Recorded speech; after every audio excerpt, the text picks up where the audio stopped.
दो चोर। राजा कृष्णदेवराय समय समय पर कारागृह का निरीक्षण करते रहते थे। इसी क्रम में जब एक दिन वे कारागृह का निरीक्षण कर रहे थे तो एक कोठरी में बंद दो चोर उनके सामने हाथ जोड़कर खड़े हो गए और दया की भीख मांगने लगे। वे कहने लगे, महाराज, हम चोरी में माहिर हैं। चोरी के हर पैंतरे जानते हैं। राज्य के चोरों के बारे भी जानकारी रखते हैं।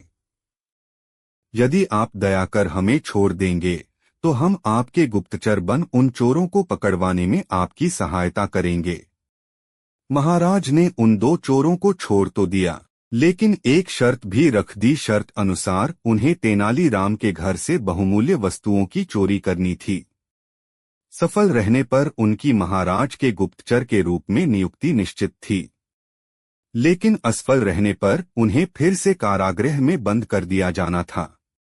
दोनों चोरों ने महाराज की शर्त स्वीकार कर ली। रात में तेनालीराम के घर के बगीचे में झाड़ियों के पीछे छुपकर बैठ गए और तेनालीराम के परिवार की सोने की प्रतीक्षा करने लगे।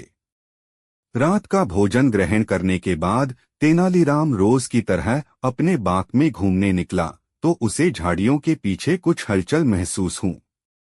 तेनालीराम तीव्र बुद्धि का था।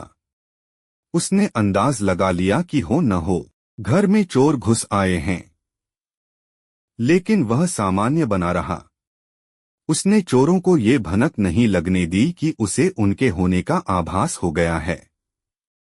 बगीचे का एक चक्कर लगाने के बाद वह घर के अंदर गया और पत्नी को इशारों इशारों में बता दिया कि घर में चोर घुस आए हैं।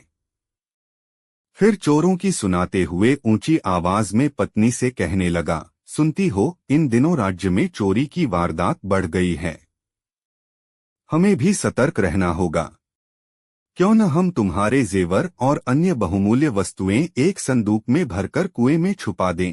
कोई भी चोर कुएं में बहुमूल्य सामान होने की बात सोच ही नहीं पाएगा।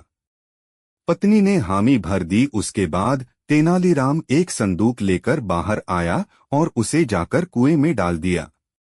झाड़ियों में छुपे चोरों ने तेनालीराम की बात सुन ली। वे बड़े खुश हुए कि अब तो आराम से वे तेनालीराम के घर से चोरी कर महाराज की शर्त पूरी कर लेंगे।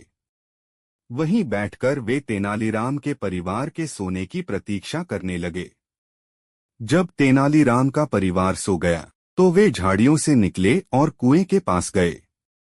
वहां बाल्टी और रस्सी रखी हुई थी।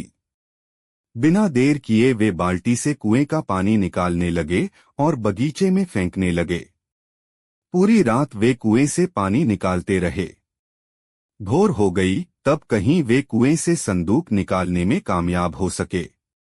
संदूक बाहर आ जाने के बाद उन्होंने खुशी खुशी संदूक खोलने लगे, लेकिन जैसे ही संदूक खुला उनके आश्चर्य का ठिकाना नहीं रहा।